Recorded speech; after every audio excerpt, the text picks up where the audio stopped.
धरती पर जीवन की कहानी how did life begin on earth. अब तक हुई वैज्ञानिक खोजों के अनुसार ब्रह्मांड अपनी उत्पत्ति के काल से अब तक फैल रहा है और फैलता ही जा रहा है। बिग बैंग के सिद्धांत को माने तो न दिखाई देने वाले बिंदु में हुए भयानक विस्फोट से तारों की उत्पत्ति हुई और ये तारे उस अकल्पनीय उत्पन्न ऊर्जा से अभी तक जल रहे हैं। यह संसार ऊर्जा का ही खेल है। वैज्ञानिक कहते हैं कि उन्हीं तारों के बीच ठंडे हो गए छोटे छोटे तारों में ही कहीं जलती हुई एक धरती भी थी, जो ब्रह्मांड के विराट रूप में मात्र एक कण के समान है। करीब करीब 400 करोड़ साल पहले आग के गोले के समान इस धरती पर एस्ट्रॉयड की टक्कर से ऊपर अंतरिक्ष में आसपास बिखरे टुकड़ों के इकट्ठा होने से चांद बना। चांद के बनने से धरती पर एक नए युग की शुरुआत हुई। यह युग था धरती पर मौसम की शुरुआत का युग। चांद धरती को स्थिर रखता है और उसके मौसम को भी बनाए रखता है। चांद के होने के कारण ही धरती अपनी धुरी पर अच्छे से घूम रही है। दरअसल जिस टक्कर से चांद बना था उसकी वजह से धरती एक और मुड़ गई और उसकी वजह से धरती को एक और चीज मिली, वह थी मौसम। धरती पर जीवन के विकास के लिए मौसम का होना बहुत ही जरूरी है।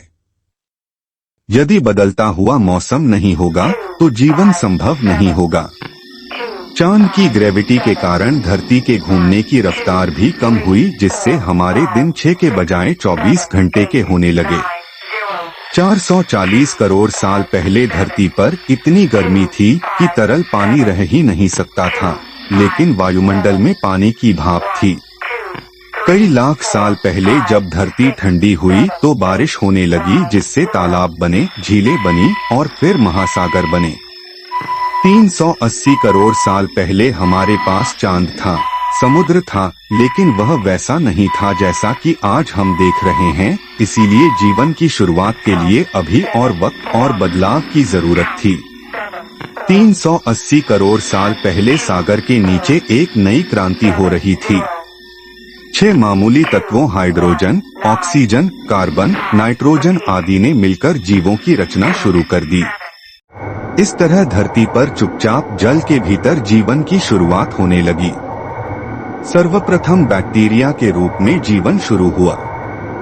हम सभी बैक्टीरिया ही हैं। हम बैक्टीरिया का एक जोड़ हैं। यह बात अलग है कि हमने विकास क्रम के लंबे काल के चलते अलग अलग रूप धारण कर समुद्र का सुख भोगते रहे और करीब 250 करोड़ साल पहले कुछ खास बैक्टीरियों ने महसूस किया कि ऊर्जा का इस्तेमाल जीने के लिए कैसे किया जाए। महसूस करने का अर्थ यह कि यदि आपको एक बंद कमरे में रख दिया जाए तो आपका ध्यान सबसे पहले उस ओर जाएगा जिस ओर से हवा और प्रकाश आ रहे हैं। इसी तरह उन्होंने महसूस किया कि ऊर्जा का इस्तेमाल कैसे किया जाए। उनके इस प्रयास से ऑक्सीजन पैदा हुई और इस तरह ऑक्सीजन ने हमारी दुनिया में एक नई क्रांति की शुरुआत कर दी। ऑक्सीजन का होना जीवन के विकास में ईंधन के होने जैसे था। इस ऑक्सीजन के कारण लोहे में जंग लगने लगी। जंग लगा लोहा महासागरों के तल पर जमा होने लगा। करोड़ों वर्ष बाद यह जंग लगा लोहे का विशाल ढेर बाहर आया। यही ठोस चट्टानों का रूप लेने लगा। जब महासागरों में जंग लगाने के लिए लोहा नहीं बचा तो ये बैक्टीरिया एक दूसरे काम में लग गए। उन्होंने इतनी ऑक्सीजन बनाई कि महासागर ऑक्सीजन से भर गया और वह ऑक्सीजन महासागर के ऊपर वायुमंडल में जाने लगी। इसके बाद इस घटना से जीवन के विकसित होने में रफ्तार आ गई और जीवन ने एक लंबी छलांग लगाई। पहली बार किसी बैक्टीरिया ने ऑक्सीजन के सहारे भी जीना सीख लिया था। ऑक्सीजन ने कहानी बदल दी थी। 550 करोड़ साल पहले जब धरती अपना 400 करोड़वां जन्मदिन मना रही थी, तब वायुमंडल में ऑक्सीजन का स्तर 0 से बढ़कर 13% तक पहुंच गया था। ऑक्सीजन के साथ ही वायुमंडल में ओजोन लेयर बनने लगी, जो हमें सूर्य की खतरनाक लेयर रेडिएशन से बचाती है। वैज्ञानिकों के अनुसार जब ऑक्सीजन की मात्रा बढ़ जाती है तो उसके दबाव से आकार भी बढ़ता है और जटिलताएं भी बढ़ने लग जाती हैं। इसके चलते समुद्र में जीव और जानवरों के सबसे ज्यादा एवं सबसे उन्नत समूह पैदा हुए। करीब 50 करोड़ साल पहले समुद्र में पहली कांटे वाली मछली पैदा हुई। ये मछलियां हमारी पूर्वज हैं। असल में आज के सारे रीढ़ वाले जीव इन मछलियों के आधारभूत ढांचे पर ही बने हैं। ऑक्सीजन के कारण धरती पर जल से निकलकर पौधे सबसे पहले आगे बढ़े। करीब 40 करोड़ साल पहले जीव भी आगे बढ़ने को तैयार हो गए। धरती पर फैलने के क्रम में सबसे पहले महासागरों से बाहर आए एम्फीबियंस अर्थात उभयचर से रेप्टाइल। सागरों से संपर्क टूटने के बाद वे धरती की दूसरी जगहों पर बसने लगे। इससे उनके भीतर नए नए अंग विकसित होने लगे। डायनासोर का युग 30 करोड़ साल पहले जीवन विशाल हरे भरे दलदलों में पल रहा था, लेकिन दलदल में एक नई क्रांति हो रही थी। वहां पौधों की मौत होती तो वे वहीं दलदल में दफन हो जाते थे। उन पौधों की ऊर्जा से कोयला बनने लगा था। 25 करोड़ साल पहले एक तबाही आई। एक ज्वालामुखी विस्फोट हुआ और वायुमंडल में कार्बन डाइऑक्साइड भर गई।